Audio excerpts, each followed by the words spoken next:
Yes, bro. Go Hare ahead. Krishna, warm welcome to all of you. Namaskar.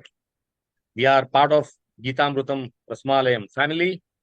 We are uh, starting our systematic study of Gita classes. We are on chapter 5, Action in Krishna Consciousness. This is session number 32. Now, uh, just to make this more interactive, I have decided to slightly play it differently. Let me start by asking a question to all the participants here. How many of you are feeling very happy, absolutely no stress? It's like being in Golok Vrindavana. And I'll either you can raise your hands or I will ask by name. Srinidhi, how are you feeling? Top of the mind. Prabhuji, is it by attending these classes during this time or No, today, during the course of the day, as you come to the class. uh, yeah, while coming to the class, I'm very joyful, Prabhuji. Okay, you don't have any stress. I mean, I am joyful that I get spiritual association and strength, but at the back, I am stressful only. So can you tell me one stress, if at all you have? You should be quick.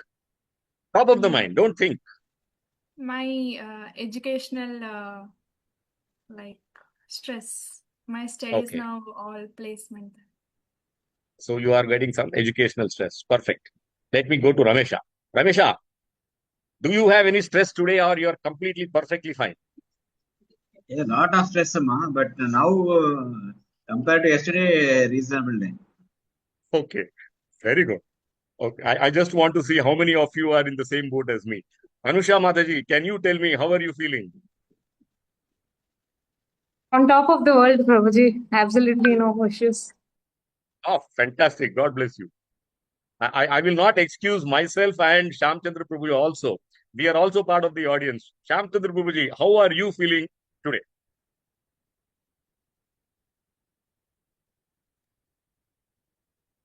Well, as Krishna conscious as ever, and Krishna consciousness helps to remove the stress. Stress is part of our material life.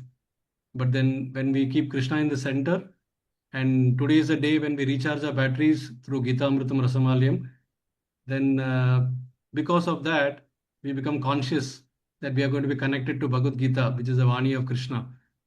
And it's you look forward to that, and also to hear from you. It's a pleasure. So my stress goes away. But you have something at the back of your mind, which you are trying to manage through Krishna consciousness. Yeah, I think that is bound to be there. We are conditioned souls, so it will be there Perfect. definitely. Perfect. Now you can ask me, Puji. So I also have to tell you. Yes, you That have is to explain transparency. now because you started the question, so you have some, I think, Right. great answer. Okay. Now I'll tell you. I am stressed because my new car did not come back after having met an accident. I am stressed because my blood sugar readings have gone honky, Oh, beyond control, after medication. So these are the two top of the mind things I can tell you.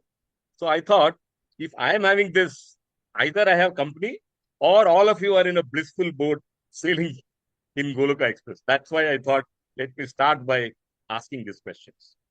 So the chapter title is Action in Krishna Consciousness.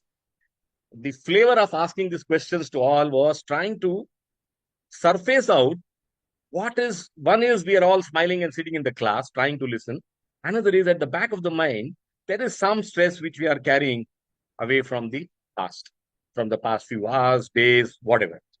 So, what is that we have to do? Why is this happening? That is the learning that we are going to get today in this class. So, with that, now I'll come to the first slide. What is action in Krishna consciousness? It looks very simple, whatever you do it with Krishna in mind. But actually, is it so easy? Is it so simple? Why do we struggle? Or what are the challenges? So I thought, let us start with this universal cycle diagram. Most of us when we discuss, when we walk, when we talk, when we see, when we eat, when we hear, all the normal body mechanisms, we always feel that it is me who is doing it. It's my hunger. I want to eat. I want to have the pleasure of rasgulla, etc., etc. So this doership is part and parcel of our DNA. Now the lesson today is how do we come out of this doership entanglement? So the first circle is all of us are in this circle. All of us have a nicely working body given by Krishna. It conducts so many functions. We'll go through them in detail. And many a times, most of the times, all the times, we want to believe that it is because of me, everything is happening. So this is circle one. Now, then what is the difference between reading Gita and not reading Gita? So we must create that difference and we must understand what is that we are trying to learn? What is that wisdom? What is Gita telling us? What is that we have to do? Can we stop talking? Can we stop walking? No. Krishna says, no, I don't want you to stop action, Arjuna. You must fight. So then what is Krishna trying to tell us? Last class we heard, don't renounce action. Renounce attachment to action. Renounce results. What does it mean? Now, whenever we have any action that is happening in our body, our mind starts saying, I did it, my success. If my sugar reading had gone down today, I would have said, oh, it's because of my diet. But my sugar diet reading went up in spite of my diet. Why? Now the mind is saying, oh, you did something wrong. I know I have not changed my diet. So we can go on analyzing. So the mind comes with a conclusion saying that you are at fault or you did it. If it is successful, I did it. If it is not successful, then it says you are the problem. So this is circle two. So body mechanisms are common to all of us. Mind is common to all of us. Now we have to train our mind not to make this silly, stupid, instantaneous judgment. You are at fault. This is your success. Third part is who are we? Who is doing this action? The whole purpose, the whole concept today we are discussing is that who are we? Who is the doer of this action? Why do we get this feeling that I am doing it? The soul is the third circle, and we must understand soul is a witness. Soul is not part of either the body mechanism action or the mind action or the intelligent action. Soul is just witness. So if we are able to move from circle 1 and circle 2 to circle 3, that is action in Krishna consciousness. All of us, most of us live in 1 and 2. The purpose of reading these verses today is how do we move to circle 3? We are all, as a soul, as Jivatma, in this body, we are just a witness. Nothing is happening to us as the soul. All that is happening to the body through our actions, through our attachments, and how do we start learning detachment? So with this, we come back to the regular slides. We are going to cover verse 8 to verse 14. Let's talk about it. Oh. Sorry, Mataji. You said something? No, I think there was somebody's mic was unmuted. I'll just mute everyone. Okay. We have the ever popular quiz, and then audience reflection days of the day session, followed by Q&A. First and foremost, as students of Gita, we must pay obeisances to our gurus. All of you pray to your gurus, respectively in your minds. I offer my obeisances to my Guru Maharaj, His Highness Gopal Krishna Goswami Maharaj. I seek his blessings and my Shiksha Guru, Lord Vilas Prabhuji. Let's all recite this Guru Pranam mantra. Om Ajnanatirandasya Gnananjana Shalakaya Chakshur Unmilitam Yena Tasmai Shri Guruve Namaha.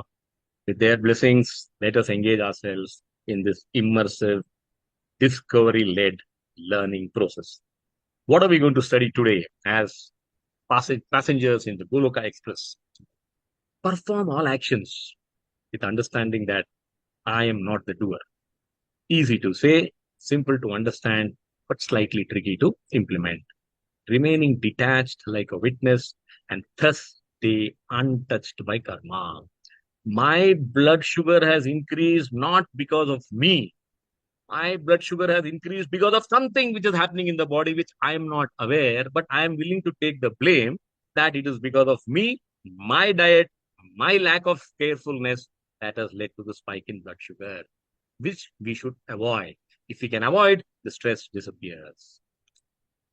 What is the acronym of this chapter? It is STEP. It's a step from living normally to living like a Gita educated person. We are in the first section. It is yes, stay in the world. What is the greatest example? Krishna says, dear Arjuna, and through Arjuna, all of us, the entire universe, be in this world, do your daily actions. The only difference is you must practice detachment. So you can spiritually progress while living in this world, while living and doing our day-to-day lives. And he gives a lovely example. He says, Padma Patram Ivambasa, be like a lotus flower. It is in water, but it is not touched by water. Then we'll do 2 verses from 3 doers. Again, a very important concept. Who are these 3 doers? We will see that equal vision, verses 17 to 16. Now, I must share a personal touching moment because this is realization of being a Gita student. I daily go for a walk. I went for a walk and I recognized a dog which I had not seen for a long time. It has become, I have been walking in this complex for the last 15 years or more. This dog has also been with me for more than 10, 12 years. And this dog has now become old. And I was really shocked to see the sight of it. Old, no hairs. It looked in suffering. I looked at it. I really felt, all of us are going to be in that stage one day. But I felt it is so, what you can say, test of Lord's will that the dog doesn't have anyone. It has no hospital. It has no doctor. It has no medicines. It is on its own and in great suffering. I saw that and I thought I must walk away. But then I said, no, the Lord is with me. The Lord is within me. I said, Lord, I can do only one thing, and that is I will pray today for the dog's welfare. Now, Krishna says this is compassion. There is no difference between us and the dog. It's just that I'm in a human body, the dog is in a dog's body. But suffering is the same for both of us. The body is suffering. And I will sincerely pray. And it is in Lord's hands how he is going to give liberation to that dog. That is what we should try to practice, equal vision. There's no difference between us and any other living body. This is just an example so that we try to see how we can inculcate that compassion. We seem helpless, but we are not helpless because we have the power of Hare Krishna Mahamantra. We have the power of praying to the Lord. All that we have to do is that, okay, today I will not pray for myself. I will pray for the dog because the dog is suffering. Peace. That is the peace formula, which we'll cover in the coming classes. So what are we going to study today?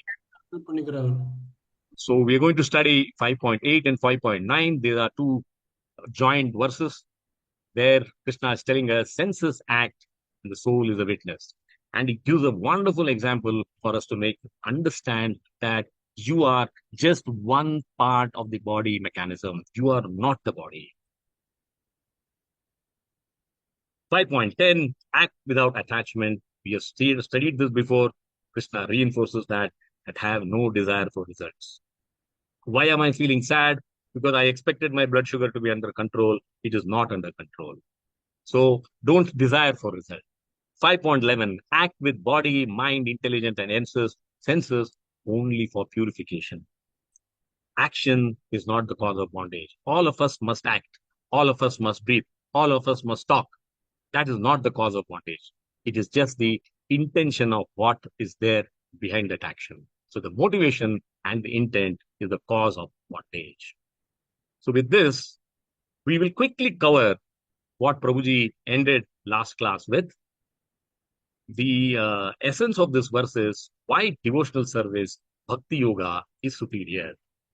The verse says, one who works in devotion, who is a pure soul, and who controls his mind and senses, is dear to you, everyone. Yoga yukto vishuddhatma.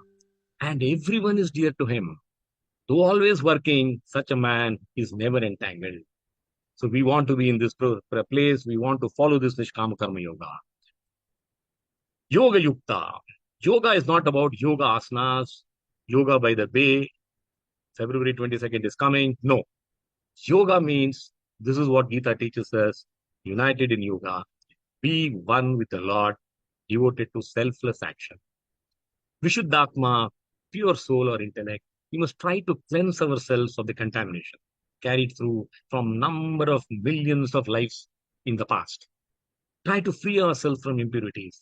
Vijitatma, conquer our mind. Tell our mind, don't come to conclusions fast. Just say that this is for Krishna. Good results, bad results. Jitendriya, master the senses, not swayed by desires. What is the vision of Yoga Yukta? Prabhuji covered this beautifully by giving us this verse from Bhagavatam, where he says, it is like pouring water on the root of a tree, which will energize the entire tree. Branches, twigs, leaves, part, and every part of the tree gets water. If you eat food, every part of the body gets energy. That is how we should pray to Krishna, so that all the devatas and devis in this world are satisfied. We don't have to go behind all these 33 crore devi devatas. We just have to offer obeisances to Krishna. Then he said, very, very important line, we should memorize this. Yasmin tuste jagat tustam. If Krishna is happy, everything else is in place. We must try to follow that. We must try to inculcate that. We must try to tell ourselves that. What is one lesson that we can take away from the first few minutes that we spent in that exercise is, yes, Krishna, I know I am built in a way that I carry stress. Even though I come to the Gita class, I just want to make one difference to my daily routine. I will say, I am your instrument, Krishna. All these things, high sugar, low sugar, are all your results, not mine. That is action in Krishna consciousness. Yasmin tuste jagat tusta. Remember this, we will worship Lord Krishna so that all the entire universe of demigods are satisfied. This will help us to reach the stage of Yoga Yukta, never entangled. Now, who is the real doer? I want to ask another rapid fire question. This will be like, I will ask whoever comes to my mind, and you must answer the question without thinking. And I will nominate or request Srinidhi's help just to keep these 5 answers in mind. Who said what? The first question goes to Anusha, because I can see you in my screen. Anusha, who is blinking your eyes right now? Myself. Say that loudly. Myself. Myself. Srinidhi, note down this answer. Next one. I will go to who will be the next? I will choose Gnaneshwari. Question to you. Who is digesting your breakfast? Jataragni, Prabhu. Jataragni. Perfect. Yes. Excellent. Thank you. Now, let me go to Mahalakshmi Mataji. Who is growing your hair as we speak? Mataji, you are on mute.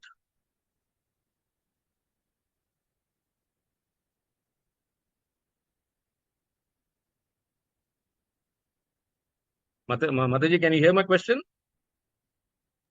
Maybe you can pass on to any other person then. Okay, let me pass it on to Sunita Mataji. Who is growing your hair?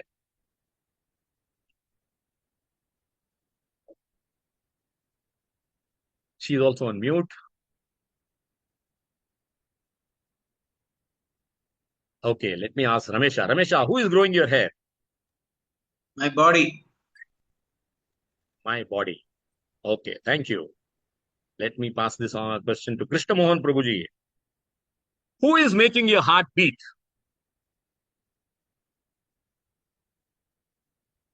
My heart. Who is making your heart beat? Prabhuji, my heart is making my heartbeat. But obviously, all the heartbeat is coming out of it. Krishna is but ultimately, soul is our making a heartbeat. Okay. Soul is making your heart beat. No worries, Prabhuji. No right answer. ये quiz नहीं है. इसमें brownie points नहीं है. Now the last question will be, who will be the person? I'll take this to Srinidhi because she's helping me. Srinidhi, can you please tell me who controls your thoughts at the moment as we are speaking now?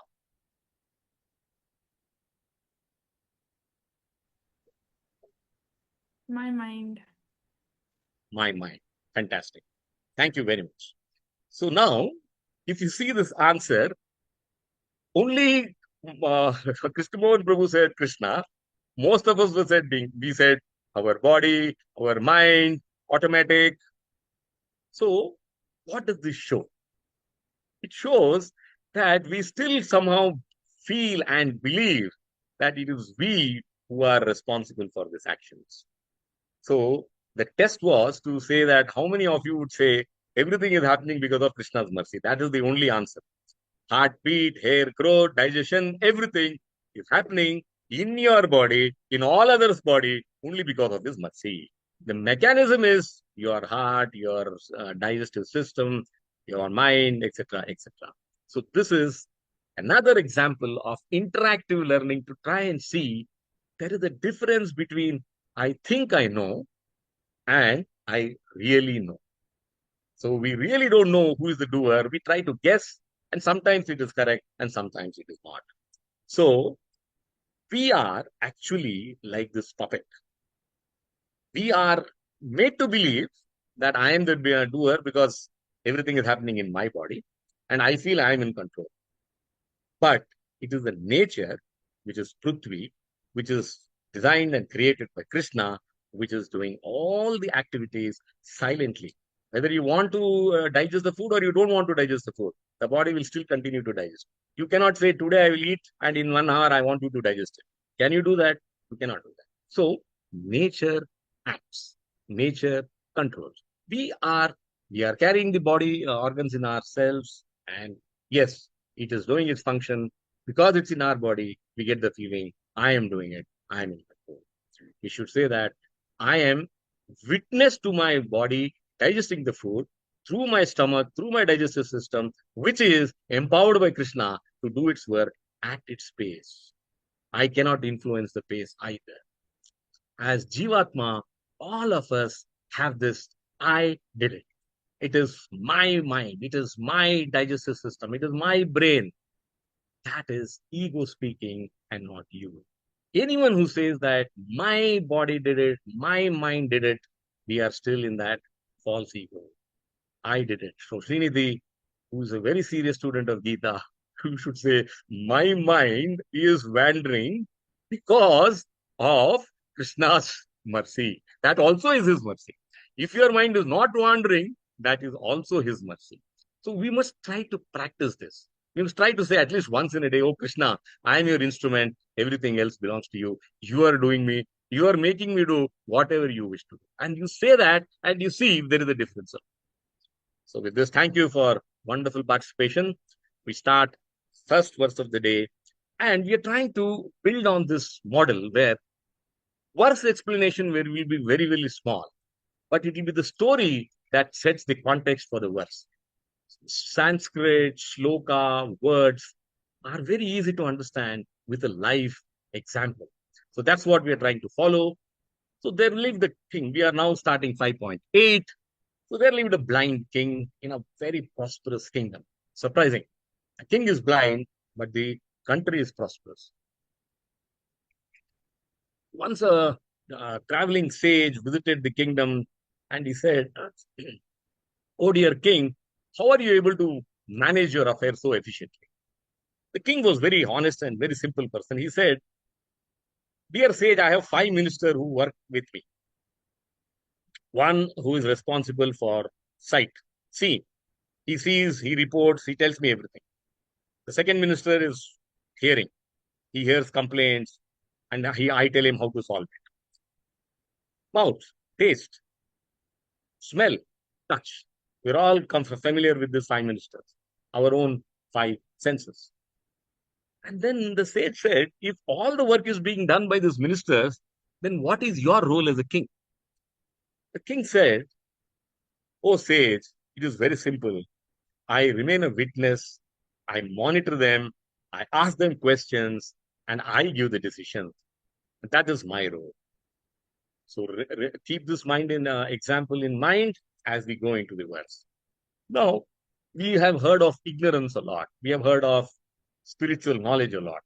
So what is knowledge and what is ignorance? This example tells us that clearly. As long as the king had said, "I am doing everything, my minister is there just to help me," then that is I see. That is ignorance. If he says, "It's not my ministers, they're there just to support me. It's I who's doing everything. It's I who pass the orders. It's I who sanction the funds," then that is ignorance. Because the king is saying, "I'm doing everything. I act." When such things are spoken about, that is ego. So what is happening is, whenever you say, "I did it, I am the greatest person, I am the greatest king, it is because of me I'm prosperous," then your ego increases. And when your ego increases, your bondage also increases. This is ignorance. What is Gita? Wisdom. Wisdom is what the king said.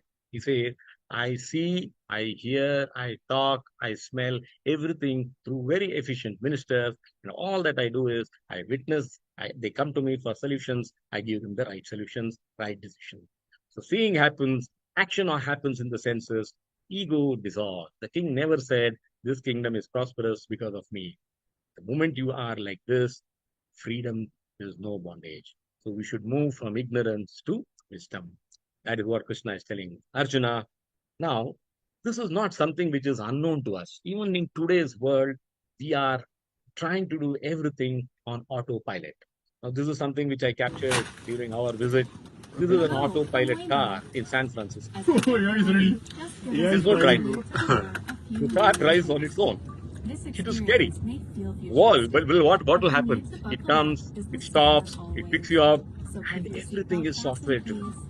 So we are able to understand and create an autopilot car. You see the sound. The sound is because I was not wearing a seatbelt. So it harassed me till I wore my seatbelt. This is what is happening. And Krishna is saying, try to be like this. This is another view where you can see there is a car coming in front, there is a car which is taking it is cutting across, but the car drives peacefully. So this is autopilot example of today's world. So we must realize that Krishna has created such an autopilot within us. It is just that we don't recognize it. And the essence of learning today is we must start understanding, we must be aware, and we must start changing ourselves. I am not the doer. Let's start the first verse. Naiva kinchit karomiti yukta tattvavid pashyan shrunvan spushan jigran asnan gachan swapan swashan. Looks very complicated verse, but the essence is, I'm doing, but yet I'm not doing. Those material activities are interaction of senses with the sense objects. Translation. A person in divine consciousness, although engaged in seeing, hearing, touching, smelling, eating, moving about, sleeping, breathing, always knows within himself that he actually does nothing at all. This is knowing consciously. You should know it consciously. Krishna is here telling us all the work that our body does through our jnanendriyas. That is our knowledge senses. What is naiva kinchit karomiti? Person is acting in Nishkama Karma Yoga platform, and he is saying, I am not actually doing anything, but all the action is happening within me. I am aware of that. Yukta manyeta tattvaved. Tattvavid means he understands the tattva. He understands the principle of what is the cause of action. He says, I am not the doer. We must also start practicing saying that whatever stress we are under is not happening to me. It's happening to my body because I'm too much attached to the body, and I start feeling, oh, because this is happening to me, And this is not as per my expectations, I am suffering. He defines 8 body functions. What is Pashyan? He's seeing. What is Shrunwan? Hearing. What is Prashan? Jighan, smell. Asnan, eat. Tachan, move about. Swapan, dream. Swashan, breathe. So all these body activities, Krishna says, oh Arjuna, remember, yes, you are on the battlefield and I want you to use all these faculties to fight. But remember, you are not the doer. It is your body which is performing these actions because there is a body which functions according to its own mechanisms. We are the initiating cause of any action. We are just the witness for what is happening. This is the first verse. Now you may be wondering, I think I understand. Can I really get another example where this becomes even more clearer? So now I said, cooking. Cooking is something which all of us are involved. We spend a lot of time in the kitchen, and microwave is another device which all of us are familiar. And what do? Many a times when we heat the food, heat the tea, coffee, whatever, we say that I heated food. I warmed it up in the microwave oven. Actually, if you ask yourself, you did nothing. You just went and pressed the switch and switched off the microwave oven. That's it. Everything was happening because the microwave is designed to heat the food. You are only there to control, monitor, and initiate. So you are not the only doer. There are 5 other causes which helps that action to be completed. The doer, the work, the situation, the endeavor, the fortune, and that is the prize, hot food. So this is what we must try to understand, be aware, and this is at the conscious level now. Observe the action and say that, well, what is in my control? I don't think I am really doing anything except being the initiating cause and the witness to what is happening because it is through my body the action is happening. With that, we move to the next verse. This is the continuation of the last verse. Same principle, but now we are talking about karmendriyas. Pralapan visrijan grunan unmisan nimisan api indriyani indriyarteshu vartanta iti dharayan. Doer, yet the non-doer. Because while speaking, evacuating, receiving, or opening or closing your eyes, he always knows that only material senses are engaged with their objects and that he is aloof from them. Very, very, very, as I said, easy, simple, but you must take this and really internalize it to start saying that, well, I have understood Gita and I will try to apply them in my mind, in my life. Explanation. What is pralapan? Pralapan means speaking. Visrijan, to give up. Excretory system. Granan, accepting. Unmisan, nimishanami. The eye moves. Do we have any control? Can you say you don't see to the left? Just stop, pause. Difficult. The eye decides, the moment you say I want to see, that's all in your control. It will see by acting on its own. It knows how much to move, how to move, when to. Indriyani, indriyateshu. Whenever there is a beautiful object in front of me, I know my eyes will look at them, and through the eyes, I'm able to perceive the beauty. If it is beautiful, I'll appreciate it. If it is not beautiful, I will say, well, this is not what I want to see. So the action is between my eyes and the object. I am the witness. I have no control on the actual act of seeing. Indriyani, indriyarteshu. Vartanta iti dharayan. What is dharayan? I am aloof. I am trying to keep that distance. I'm not trying to flow into this thing that, oh, well, it's because of me I saw a beautiful object. No, I know that I am aloof because this is happening in me, within me, but not only because of me.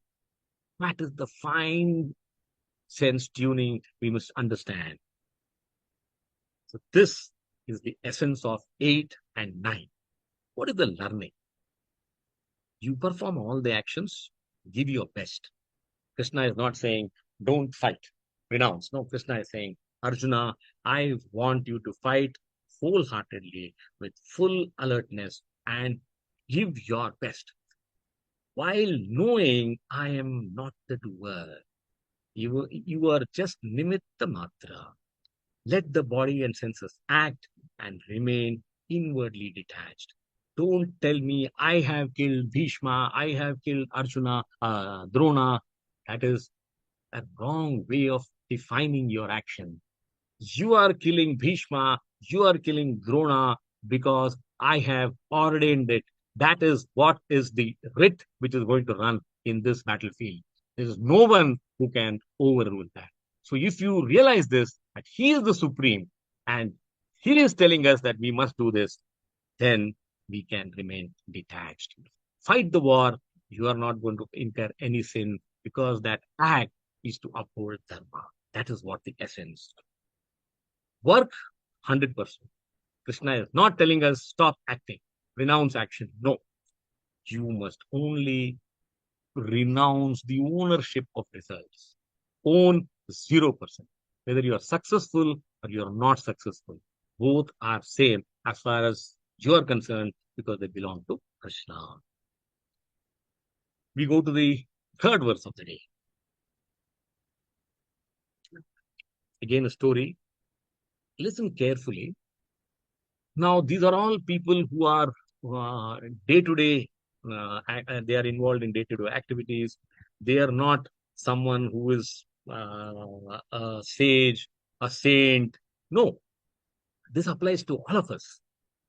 The example is of a common man because Krishna wants to explain to us that even in this normal activity of sweeping, he's a sweeper in a temple, how you can be close to Krishna. What is that you have to understand in this example? Let's see. So, this is karma yoga. That is the essence and difference. It is not just karma, it is karma yoga. So, what is the difference between the sweeper? He was attached to a temple and he was a humble sweeper. He woke up early in the morning, sincerely took his bath, came to the temple and swept the premises clean. And he always had one clear objective in mind. I want the temple premises to be clean when the people come there. I don't want them to walk when the floor is dirty, things are lying around. That is not what people should get to see in a temple. It is the Lord's abode. It has to be clean. And he did it sincerely day after day. He had no promotion, he had no bonus, he had no increment, he had no appreciation. Nobody cared a damn whether he was there or not, as long as the temple was clean.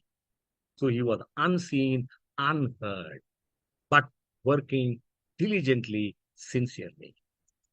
So one visitor asked him, you seem to be very, you carry yourself so well, you are so matured, you don't really speak out of the way. And why are you doing this mundane job of sweeping? Why don't you ask for something more? Why don't you ask the temple authorities to give you a better job? Then he says, sir, I am not really too worried about whether this is a low job or a high job, well paid, less paid.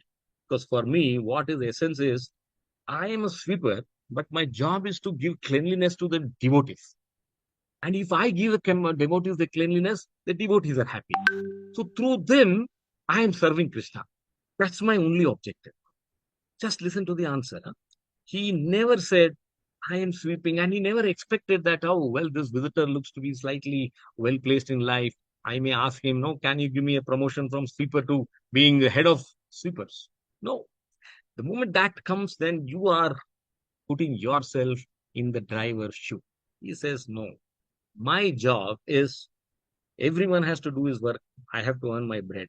I am a capable sweeper, very happy in sweeping, and I expect nothing. And through sweeping, I am serving Krishna. This was his answer. And then the stranger said, this is amazing. You are better qualified than the more advanced, scripturally exposed people, because you are serving the Lord through your work without any expectation. Nobody even knows who is the sweeper who keeps the temple premises so clean. This is the essence of 5.10. Do your job. Don't worry whether it is high, low, well paid, not well paid, recognized, not recognized. Offer the results to the Lord.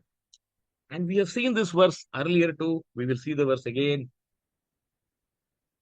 When Krishna reinforces, he repeats the message. He says, Brahmanyadaya karmani sangam tyaktva karoti ya lipyate na sa papena padma patram ivambasa. He is working for the Supreme with detachment. Connect this to the story. So he is working for the Lord, sweeping for the Lord with detachment.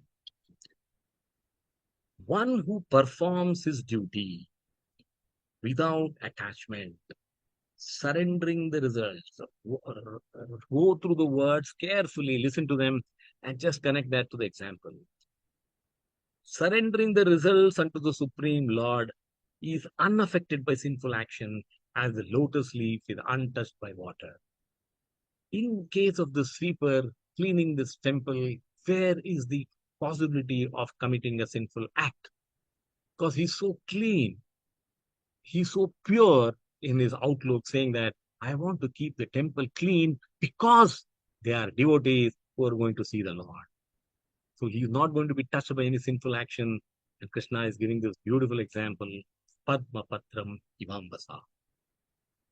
So we have studied, I told you, Krishna doesn't repeat a message unless there is a reinforcement required. We think we have understood, but Krishna says, no, I'm going to hammer it once again so that it becomes clearer to me. We have studied this in the 3rd chapter where Krishna says, completely surrender your actions to me, do your duty without withdrawal. Mayi sarvani karmani sanyasatyatma chetasa nirasir nirmamo bhutva yudiyasva vigatachvara. O Arjuna, therefore surrender all your works unto me with full knowledge of me, without desires for profit, with no claims to proprietorship, free from lethargy, fight. So we have studied this, and Krishna is reinforcing this again here. I will show you Mayi Sarvani Karmani, how it connects to this verse. Srila Prabhupada in his purport has explained this verse. He also quotes from Mandukya Upanishad. He says, Sarvam eta Brahma, Ayamatma Brahma, Soyamatma Chatushpat.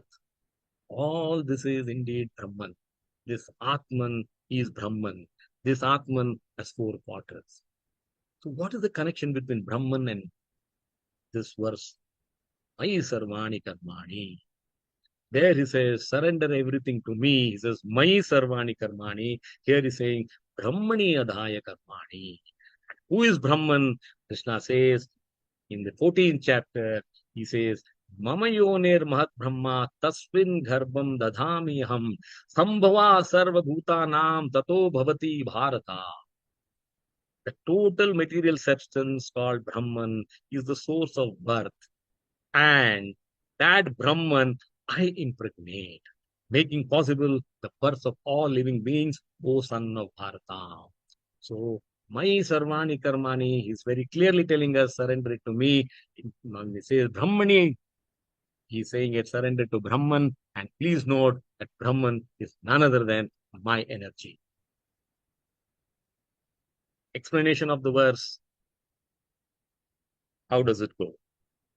Brahmani Adaya Karmani. One who is practicing Nishkama Karma Yoga, he is offering all the results. All his actions happen without attachment, and the results are surrendered to the Lord. That is Brahmani Adaya Karmani. This is his action. Sangam Tyaktva Karotiya. What is he doing? He is showing lack of attachment. He is showing detachment, and is also offering this result. That is important. You have to offer it to Krishna. Whether it is stress, whether it is success, offer it to Krishna. That is the realization. Sangam tyaktva karotiya. You should not have ownership. You should not have attachment to results. That is Sangam tyaktva karotiya. That is his realization. So we are not doing this act of detachment because we like it, because we have realized that that is the best way of doing it, to be happy in this world. Lipyate na sa papena. When are we happy? When we don't incur any sin. When we don't carry home a burden of saying that, oh, well, I have cheated people, I have lied, I have tried to cut a corner, create a shortcut because I wanted to be ahead of the rat race. Why? If you do this, lipyate sa papena, you will not get any sinful reaction. So what is the reward of Nishkama Karma Yoga? The reward is, the result is, you incur no sinful reaction. You are not only ensuring a life of piety in this life, you are also carrying the mode of pious deeds to your next life. If you get into a next life. Padma Patram Ivambasa. What an example. Krishna says, be like a lotus flower. It's amidst all dirty water around it, but nothing can touch it. Similarly, you live in this world. Amidst all that is happening to you, don't worry about what others are doing, what your father, mother, relatives, brothers, neighbors, relatives, whoever it is. They may say, oh, why don't you do this? And, why don't you get this? It's easily, who will know? That is one thing which we should avoid. A lotus never says, I will be clean because someone is going to see me. Lotus says, as long as people see me, I will remain like that. As soon as people don't see me, I will become a normal flower. No. Lotus remains throughout the day in the same way. So that is the analogy confirmed to us that while living in this world, it is still possible to be like a lotus star. Lipyate nasa papena padma patram imambasa. That is the essence of learning in this verse. Now, once we go through a verse, it appears easy, I have understood. Now I'm trying to drill down and say that you have to remember three things, not more. Don't run away from duty. Just because my blood sugar results are high, I can't stop measuring blood sugar. I must measure it every time, as the doctor has said. Be detached from the results, high or low, it doesn't matter. It is high, we will find a solution. It will go down because Krishna's blessings are with me. Control the senses. Do not try to get overactive and say that I'll double medicine dose. Is that the right action? No. We must control our senses to say that. Take that with grace. Be peaceful. You must tell yourself that constantly. This self-talking is the only way which can help us reduce our stress levels. And control the senses. Control the senses is something which I thought I must share this nice diagram. Very familiar. Throughout our working life, we spend running behind the senses. We want more, big house, big car, big job, big promotion. By, within no time, we have reached the middle age and we are coming to the old age. And when we reach the old age, we realize we have all the comforts of the world, which is more than enough, which is more than what we can ever spend in this lifetime. And there is an end in front of us, staring at us with certainty. And we don't know what to do with this wealth that we have generated by working so hard. It was not really required in the first place. So control your senses, read Gita, understand Gita, and say that, well, let me slow down. I want to lead a peaceful life, not stressful life. What is the learning for our daily lives? Our prayer should be, oh Lord, help me. I want to be engaged without being entangled. I don't want to be caught in this rat race of I am better than him and he is lesser than me. I want to set an example so that this world remembers me. These are the words of fallacy. It is false ego. Nothing ever changes. Just live within our means and live for the happiness of Krishna. We move to the fourth verse today, 5.11. Now, this is an example. Now we move from We have seen a king, we have seen a sweeper, now we see a cook. Another example, and you will believe me that I am not giving you an example of an highly educated, highly intelligent person, because for him, understanding these verses may come easy, provided he puts an effort to understand. Many of us, when we become successful in the material world, we find no time. I am giving you all examples from the common workplace because there is no dignity of labor in Krishna's world. There is no difference between being an engineer or a sweeper as far as Krishna is concerned. You earn a lakh or you earn 10 rupees. It makes no difference to him. What makes a difference is your mind, your power, your sense of offering. So what is this cook doing? The cook he lived in a temple and it was his responsibility to cook bhoga for the Lord, and he did it effortlessly, tirelessly, woke up early in the morning, stayed up in the afternoon, working in the evening, making, cutting, chopping, cleaning, arranging the prasad thali, everything. Thankless job, except for smelling the lovely aroma of the prasad and looking at the devotees who have their prasad, saying that what a wonderful, delicious prasad, so tasty. We really wonder how this cook can make it so well day in and day out. So this was his routine for the last so many years. Again, a sage visits the temple, looks around, identifies this cook, and asks him, how come you are able to resist the temptation of not tasting food? How can you be so sure that the salt is less or salt is not less, sugar is less or sugar is not less? How do you think that, the offer of bhoga to the Lord is perfectly tasty? He says, see, I am here to cook with the best of my ability. And when I'm cooking, I am very conscious that I'm not cooking this for any Aam Aadmi. This is going to the Lord. And I will say my prayer saying that when I add salt or I add sugar, I don't want it to be more or less. Oh Lord, please control. I am only Nimitta Matra. And he says, are you sure that every day your prayers work? He says, till now, nobody has complained to me that I served a kheer, which was less sugar, a sweet, or I served some a salty dish with more salt. Every day, it has happened that the prasad is always tasting good. And the sage said, this is unbelievable. I can't really understand how can you resist this temptation and how can you have control on your senses that I will do it without tasting it, because the moment I want to taste it, then I don't have full faith either in my capability or in my sense of offering or in my sense of prayers, that I have a doubt. That is why I want to taste. Then the sage says, I recollect mother. A mother is another example after you who will never taste anything when she feeds her child.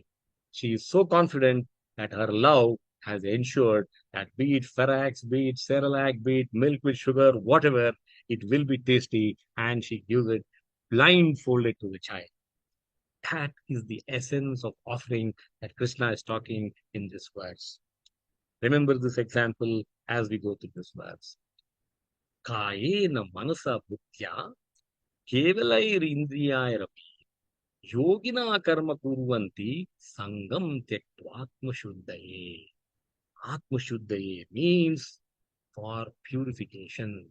I am not here for glory. I am here only for purification.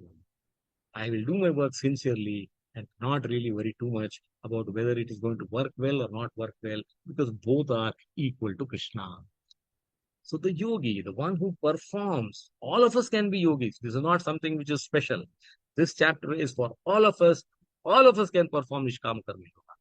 The yogi is abandoning attachment, act with body, mind, intelligence, all the faculties that God has given us, and even with the senses, only for the purpose of purification. Now, in this verse, you will see, you will go back to the last chapter, and you will see the same senses, mind, and intelligence Krishna had said, they can be the places of lust and they can mislead you. Now, Krishna is saying in this verse, the same senses and faculties that I have given you can help you attain purification. Srila Prabhupada explains in the purport, he quotes from Bhaktirasamrita Sindhu. He says, anyone who by his actions, mind, words, lives only for the loving service of the Lord is certainly a liberated soul, even though he may appear to be in this material world. Remember the cook. We studied in this verse where Krishna says in third chapter, 40th verse, the senses, mind, and intelligence are sitting places of lust. But the cook has used the same senses, mind, and intelligence to surrender to the Lord and serve the Lord. When you surrender, when you serve, these same places of lust will become source of purification. We have again gone through this verse 3.42, where we have studied the mind is superior to the senses. The intelligence is superior to the mind. And the Atma is superior to intelligence even. And Paramatma, Super Soul, is the supreme controller of all that is there within us. And Krishna is saying in this verse, which are the three places of lust in our body, that is senses, mind, and intelligence. All the three can be used to serve, to offer Super Soul, the Paramatma. It is just thinking differently, but using the same faculties, we can purify ourselves. The verse is, person acting in Nishkama Karma Yoga again, Kayena Manasa Buddhya Kevalai Indriyaya Abhi. He acts with his body, mind, intelligence, and even with the senses. While cooking, you need all your senses working at the best of their ability, because you are cooking bhoga for the Lord. It is going to go to the Lord first before it is tasted by anyone else.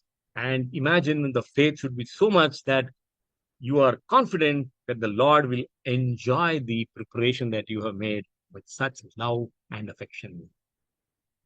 Yogina karma kurvanti, perform the actions without attachment. Sangam tyaktva. I do my job, I cook, I give my best, but I am not attached. I am not even having the doubt, should I taste? Atma Shuddha. If I'm able to offer myself, conduct myself like this, I will be purifying my senses, my mind, my intelligence. So the same three faculties within us have moved from being the places of lust to place of pure thoughts. So what is the change? Nothing changes in us. It is just the change of how do you offer ourselves? How do you offer our work? How do you offer our action, activities to the Lord? That makes the difference. What's our learning? Purity of thought, purity of intent transforms the road to misery to the roads to ecstasy. We are not going to get a new mind. We are not going to get a new intelligence. We are not going to get 5 new senses because we have studied Gita. All that Gita does is it refreshes our mind, re-energizes our intelligence, and offers us to control our senses so that we start moving on the path of purity. Purification is a journey. It doesn't happen. You cannot say, since I have chanted sincerely for the last 3 days, I must become a pure person. My soul is now purer than Sham. No, that doesn't work, because then you're again in the mode of comparison. I did it for 3 days, so I must get this result. That I is the issue. 5.12, we are now coming to the last 3 verses of the day. Now this is again a tale of 2 farmers. So we have seen a cook, we have seen a sweeper, we have seen a king, and now this is 2 farmers. Now here there is comparison. I want to bring in the example that how, even though you do the same work, the results are not the same. So who are these 2 people? This is Mohana, this is Raghava. Both are farmers, both work very hard, they use the same soil, they are in the same village, they have access to the same seeds, same tractor to plow the land or bulls to plow the land, whatever. Same weather, nobody can say that he had a slight advantage to me. But you can see from the face, Raghava remained peaceful. Mohana always had something or the other bothering him. So one day, a saint visits village. Both of them are happy. It's a small town. Who will come to that village? Anyone comes, they are very happy. They also stand in the queue. They want to consult the saints. So Mohana gets his turn. Mohana says, "Oh dear Guru, please help me. I seem to be having some problem. I don't know if there is a good crop, I feel happy, but then the next year, if I don't get a slightly lesser return, then I'm unhappy. I'm not happy with the rains. I'm not happy with the seeds. I always find something or the other. I feel when I'm doing a perfect job, my inputs are not perfect. And because of that, I'm stressed." The sage said, "Very good, excellent. Let me see, Raghava. You are also in the same field. What is your view?" Raghava says, "I don't know. I am a different person. I'm a very simple person. I have got no claims to doing the best. I'm not the best. I'm a normal person and I do whatever comes my way. I take the seeds, sow the field, plow the field, sow the seeds, water them, and just say that, oh Lord, please take care. And whatever comes, I'm happy. Yes, sometimes I lose, sometimes I gain. Sometimes there is a pest attack, sometimes there are thieves, sometimes there are animals which come and destroy my farm. All that is fine because I'm a farmer." Then the sage says, "I don't know. Mohana, did you listen to what Raghava said? Do you think there is any difference between the two of you?" So he asked Mohana, "For whom do you work?" And that answer tells who you are. Mohana said very simply, "I work for myself. What's the doubt? It's my farm, of course, and I am the best farmer. So I have to be doing the best." Then, for whom do you work? So you're working for yourself. What do you expect from your work? He says, "I must earn high profits, enjoy the harvest, and secure my family and my future." So he said, "This is why you're working?" "Yes." He asked Raghava the same question. Raghava says a completely different answer, 360 degrees opposite. He says, "I work because it's my dharma. I am a farmer. I am a Vaishya. My father has taught me farming. I will do farming. I have no claims to be the best farmer. I am doing this because the land belongs to the Lord, the rain belongs to Him, the harvest belongs to Him. What is my job? I have to just go there and execute. Whatever happens that year, so be it. And I am having no complaints. I am not as rich as Mohana. I am comparatively slightly less prosperous than him, but I have no worries." So this is the answer that we should keep in mind when we see this next verse. What is the learning Krishna is giving us in this? It is not the work which is different. It is not the action that is different. It is just that the intent, motivation that is different. Yukta karma phalam tyaktva shantim apnoti naistikim. Remember the word shantim. Ayukta kamakarena phale sakto nibuddhyate. So he's comparing a yukta versus an ayukta. He's comparing in Raghava with a moha. Action, not cause of bondage, but motivation is. Remember the answer of Mona. I work for myself. I give the best. I expect the best results. Translation: steadily devoted soul attains unadulterated peace because he offers the result of all activities to me. Yukta karma phalam tyakva. Whereas a person who is not in union with the divine, Ayukta kamakarena, who is greedy for the fruits of his labors, becomes entangled. Phalasakto nibadyate. Quite easy to understand after the example. So, in this chapter, in the last class, Prabhuji explained this verse to us, where he says, merely renouncing all activities, he is describing the activity, the characteristics of a karma yogi and a gnana yogi. Engaging in the devotional service of the Lord's, no, let me read it from the beginning. Merely renouncing all activities, yet not engaging in the devotional service of the Lord cannot make one happy. But a thoughtful person engaged in devotional service can achieve supreme without delay. So now he is going to compare a karmi and a karma yogi. Who is a karma yogi? Mr. Mohana. Who is a karmi? Is Mohana. Who is a karma yogi? Is Raghava. Yukta karma phalam tekva. What did Raghava do?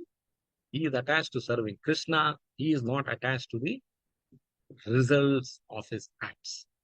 He acts without attachments.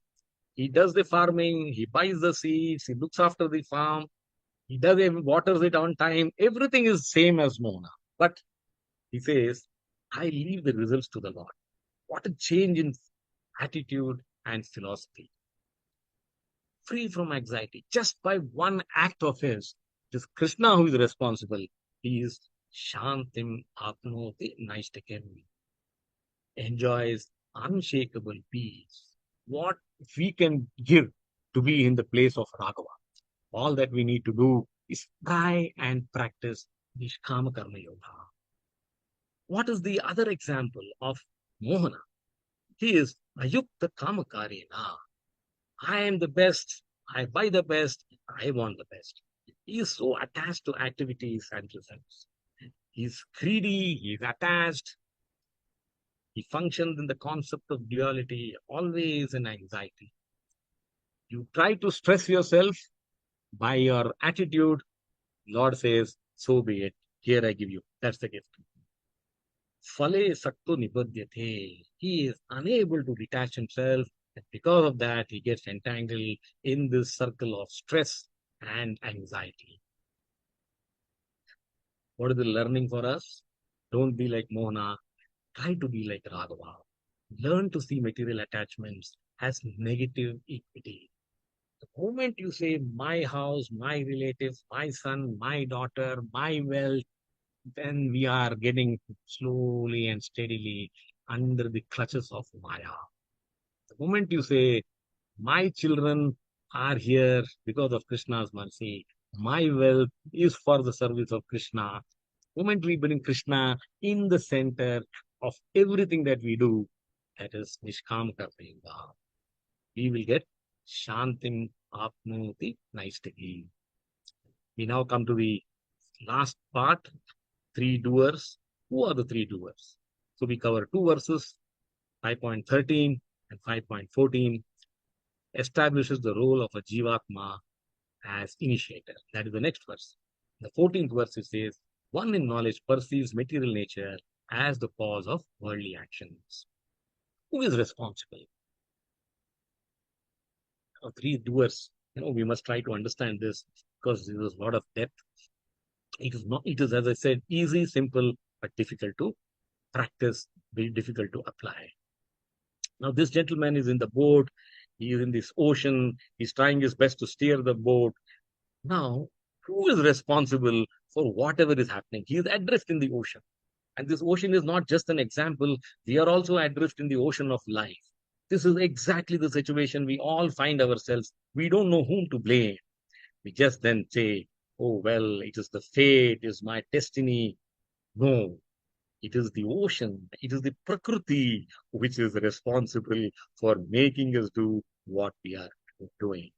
We must realize that this Prakriti is under the control of the Lord, and we must try to surrender to the Lord rather than complain about this ocean to the Lord, saying that it is my destiny, O Lord, which is creating this problem to me. The verse is like this. Sarva karmani manasa sanyasyaste sukam vasi navadvare pure dehi naiva kurvan nakaryan. In this verse, we get to know a new word. Krishna is calling us Navadvare Pure Dehi. So this is the city of 9 gates. How many of us knew this name before? Now, this verse introduces us to that. When the embodied living being controls his nature and mentally renounces all actions, he resides happily in the city of 9 gates. So this material body has a new name, city of 9 gates. We will see what the city of 9 gates are in the next slide. Neither working nor causing work to be done. Srila Prabhupada quotes from Svetashvara Upanishad. It is the same. Navadware pure dehi hamso lilayate bahivasi sarvasya lokasya sthavarasya charayasya cha. The self-control residing in the city of nine gates moves about externally, the master of all organs, yet not controlling any action. So Gita is the sum and substance of all the scriptural knowledge. This is an example how this verse connects with Svetashvara Upanishad.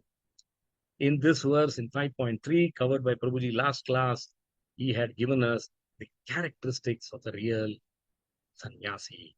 Nirdandvo hi mahabhavo sukham bandhat pramuchyate. If you are able to be in this world with no hate nor desire, the fruit of his activities is known to be always sound.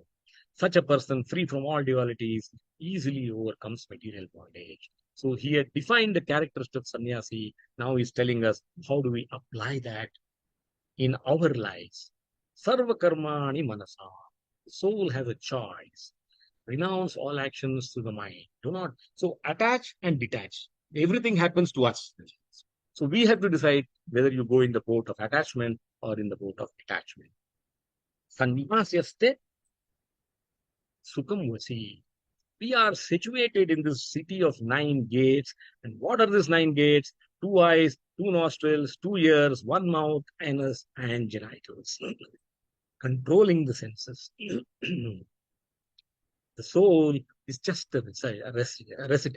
It's like a tenant. We have this body on rent. We stay in this body, and all our the soul is interacting with Prakriti through these nine gates. So if we are able to control these senses to a large extent by following Nishkama Karma Yoga, then we can establish the real peace through detachment. Naiva kurvan na karayan. What is he doing? All the faculties are the same, just the thought is different. He mentally is renouncing that act of doership. I am the only doer. No, I am not the only. I am the witness.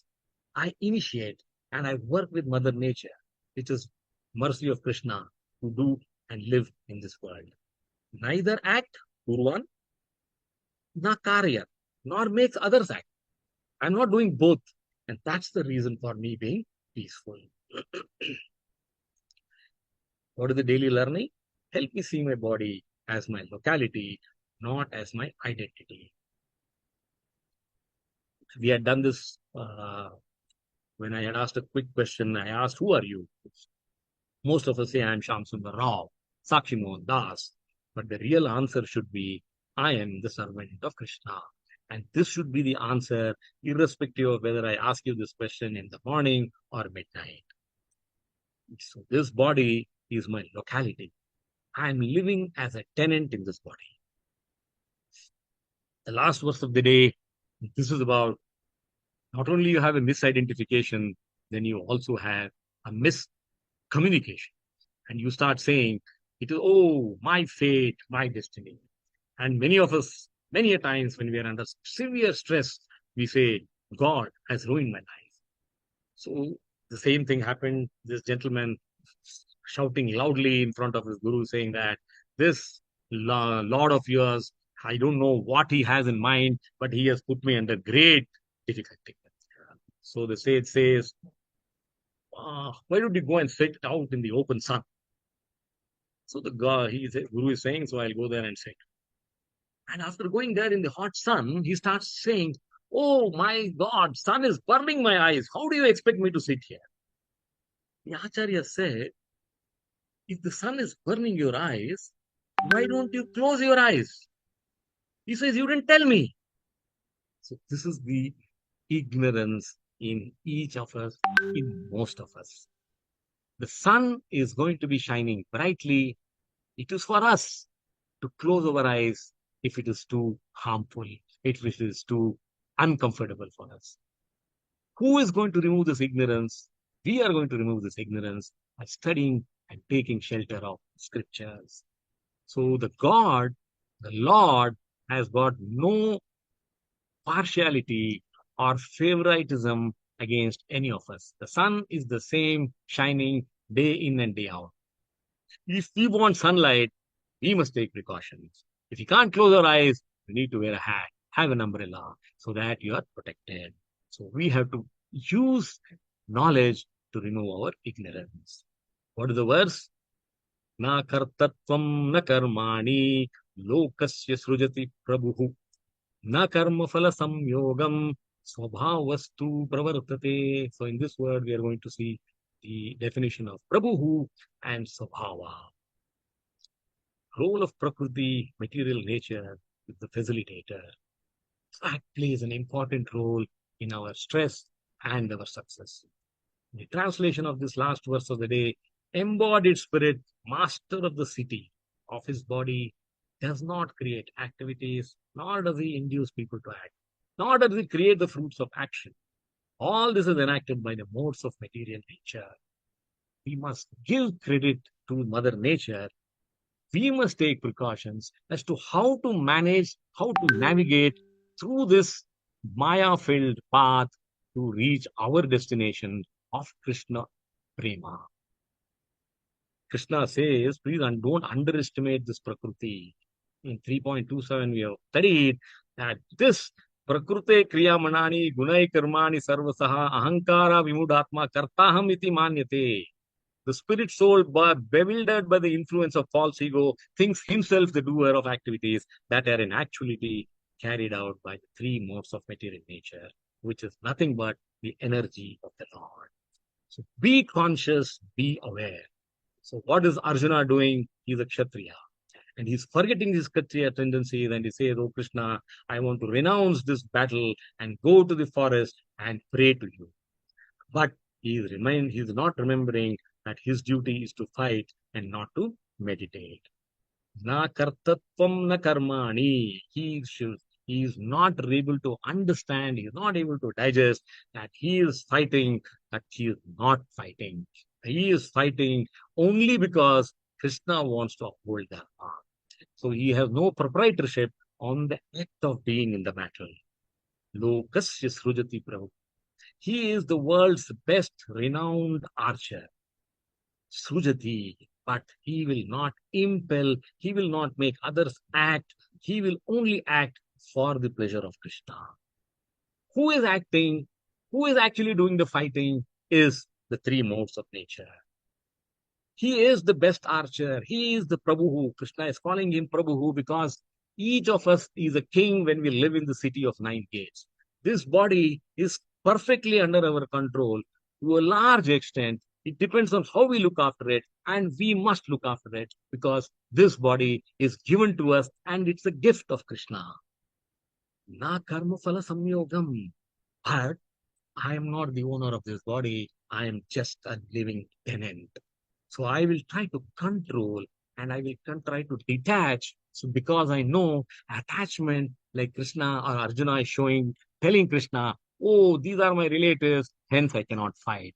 So Krishna is saying, you cannot do that, O Arjuna. Swabhavastu pravartate. Your swabhava is inherent. Your emotion is inherent. You are a Kshatriya. You cannot go to the forest and meditate because your Kshatriya tendencies will start making you fight with a rat, cat, rabbit, whatever comes there to disturb your meditation. Because that is your swabhava. That is it is inbuilt. I can't change my swabhava. So he says, swabhavastu pravartate. Remember, you are a Kshatriya. Uphold your dharma of a Kshatriya. And your duty is to fight. In 8th chapter, he tells us what is his swabhava. He says it is sada tat bhava bhavitaha. Whatever we think, and this is true even at the last minute when we quit this body, thinking is very important. Controlling our emotions is very important. Sada tat bhava bhavita. Every living moment, if you start thinking, if you start serving, thought we are doing all this action for Krishna, then Krishna says, you will certainly achieve me. So Arjuna, fight, swabhavastu pravartate. You are entering this battlefield as a Kshatriya. Do not forget that. Now, just to show you this, I'm conscious that we are going over time. This example is, this is the largest selling game ever built. In FIFA 2025, Every year there's an enhancement. You can play the football game. You can control the ball. You can control the attacker, defender, everything that you can want, you can do. But end of the day, it is only a simulation. Our life is also a simulation. In spite of all action, there is no real action because you're not on the field, you're not playing the game. So we must try to understand whatever is happening to us is happening just to our body. We must not take it too personally. It is not happening to us because we are not the body, we are the soul. Whatever is happening in FIFA 25 is happening on the screen only. It is not, if someone falls, that pain is not going to be felt by you. If there is a goal, that ball has not actually hit the goal. You have simulated the goal. So all our success, all our failures is just a simulation. What is the summary of these 3 verses? Misidentification, I am the body when you are the soul. Misplaced blame, we try to blame. We say Rahu dosha, Shani dosha. Because of that, we are going through this miseries. No. Ignorance, that is all this misidentification, this misplaced blame, is all because of ignorance. And what we must look forward to is illumination. And where does that illumination come from? It comes from reading Gita, understanding these verses, and trying to apply them in our lives. Thank you very much. This is a short clip which is so apt to this, so I thought I must play. I hope the video plays. Let's see. यदि आप बस की सबसे पीछे वाली seat पर बैठेंगे तो आप महसूस करेंगे कि पीछे की सीट पर धक्के ज्यादा महसूस होते हैं। चालक तो सबके लिए एक ही है, बस की गति भी समान है, फिर ऐसा क्यों? बस चालक से आपकी दूरी जितनी ज्यादा होगी, आपकी यात्रा में धक्के भी उतने ही ज्यादा होंगे। आपकी जीवन यात्रा के सफर में भी जीवन के गाड़ी के चालक परमात्मा से आपकी जितनी ज्यादा दूरी होगी, आपको जीवन में उतने ही ज्यादा धक्के खाने पड़ेंगे। अपने रोज की दिनचर्या में यथासंभव कुछ समय अपने ईश्वर के समीप बैठो, उनसे अपने मन की बात एकदम साफ शब्दों में कहो। आप स्वयं एक अप्रत्याशित चमत्कार महसूस करेंगे। For people who don't understand Hindi, the video shows that in a bus, the person who sits in the last seat is the furthest away from the driver. And if you remember, if you know by experience, the person who sits on the last seat has a very, very bumpy ride. So he says, if in your real life, if you want to remain away from Krishna, you will experience a bumpy ride. If you go towards the driver, towards the Chalaka, towards Krishna, your life ride will be less bumpier, more smoother. यदि आप Thank you. Welcome to the quiz time. Prabhuji, with your help, I now go to the first question of the day. All of you participate wholeheartedly. The first question is, in 5.8, 5.9, what is the consciousness of a realized person while performing actions? Simple question. I am the enjoyer of these actions. I am doing my prescribed duty. I do nothing at all. Looks foolish. I am the controller of the senses. I saw Srinidhi, I see Ramesh, I see Krishna Mohan Prabhu. Prabhu, who was the first? Srinidhi. Srinidhi and Ramesh? Srinidhi. Srinidhi was from Bios. Sorry? No, she was ahead, much ahead, but embracing that. There you go, Srinidhi. What's the answer? I am doing my prescribed duty. I am doing my prescribed duty. Yes, Shall I lock the answer? yes, Prabhuji. Sure. Yes, Prabhu. Let's see what's the right answer. The correct answer is I do nothing at all. When I designed this question, I thought people will fall for this, and it so happened that people took it. So I do my prescribed duty looks so realistic, but actually the answer is I do nothing at all. Anyway, better luck next time. So this is what I said. Simple, easy, but not so simple, not so easy. Yeah, let's go back to the question, Prabhu. Yes. The key here for me is that you have mentioned what is the consciousness of a realized person. And that is important. So a realized person would not think of anything other than see. Had it been the word realize is not there, then there is a good possibility that how a materialistic person can think, or how any Correct. normal mundane person can think, and so on. Okay, go ahead. So the clue and the tip for all of you for the next coming questions is look at the question and connect to the answer. The question looks simple, but there are words which have a linkage. Sometimes yes and sometimes no, but go to the question very, very carefully. I want all of you to score 50 out of 50. According to 5.9, activities like seeing, hearing, touching, eating, and walking are performed by. I think this is a simple answer. Mind alone, soul, body which is having 9 gates, Navadhara Dehi, the body and senses interacting with sense objects. I saw Ramesh, I saw Saptadeep, I saw Krishna Mohan Prabhu. No, Prabhu has taken his hand down. So Ramesh and Saptadeep was a tie, but I think Ramesh had raised last time also. So we should give him a chance. Over to you, Ramesh.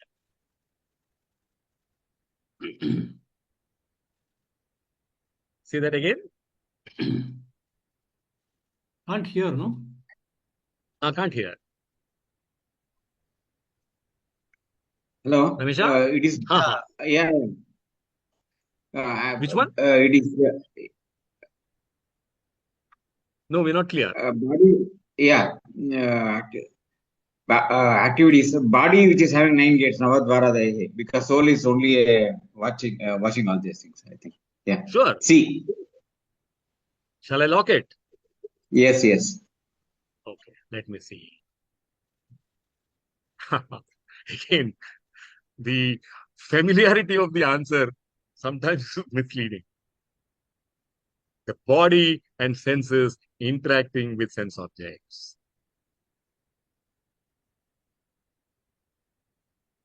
So, Ramesha, you will have to try harder the next time. Shall we go to the next question? So, 2 people have found it difficult this time. The phrase Sangam Tektva. Again, listen carefully. Sangam Tektva. And I repeated this answer in the explanation as well. So anyone who has listened carefully will pick up. It is slightly tricky.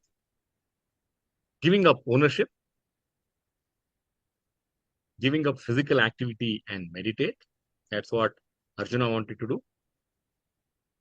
Giving up attachment to family, rejecting all scriptural injections, giving up attachment and ownership of results.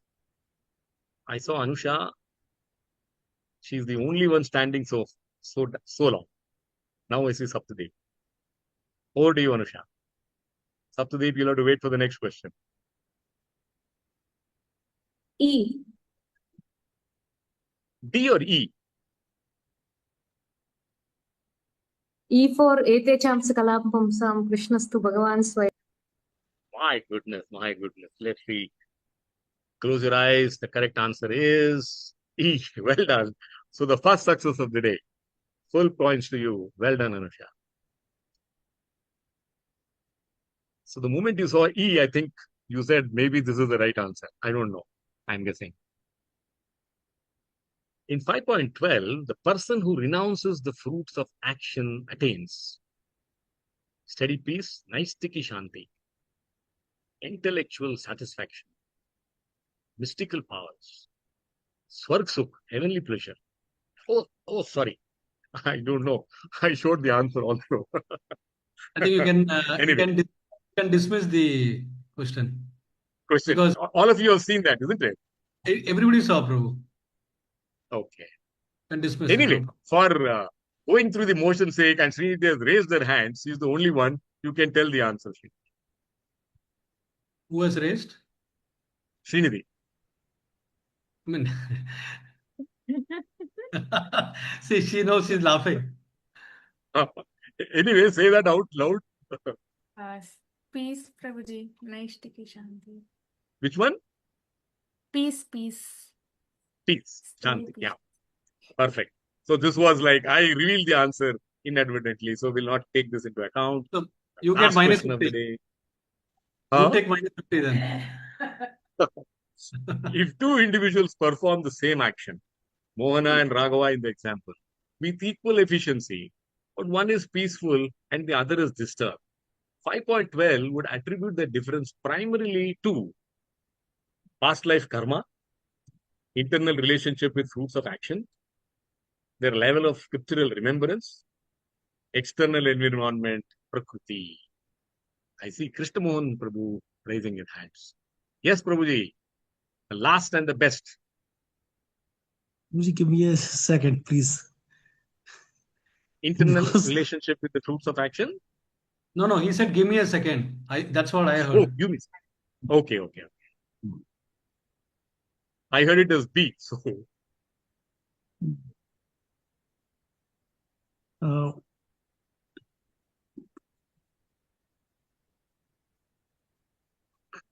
it's a past life karma. say that again. Past life karma. Past life karma. Sure. Yeah, internal relation. Perfect. I see now. Okay. If you are very sure, then Yes, I'll. Prabhuji. Yes, Prabhuji. So A is the right answer, according to you. Yes, Prabhuji. Okay, let us see. Correct answer is B. Internal Yes, Prabhuji. relationship. I was little confused when A and B. Truly. So did anyone get any answer today? I mean, positive marks. Only one. Anusha got it right. Yeah. That's question 3. Yes. Anyway, so looks like this time the questions were slightly tricky. Hope Srinidhi has made a note of who got negative, right? Yes. Thank you very much. Now, if we are over time, in case anyone has a short answer about your takeaways, please come through. 30 seconds to 40 seconds. Top line.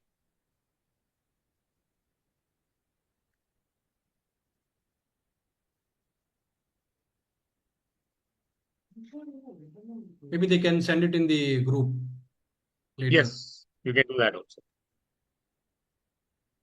If there are no hands raised, then we can close the session, Prabhuji. Yes, bro.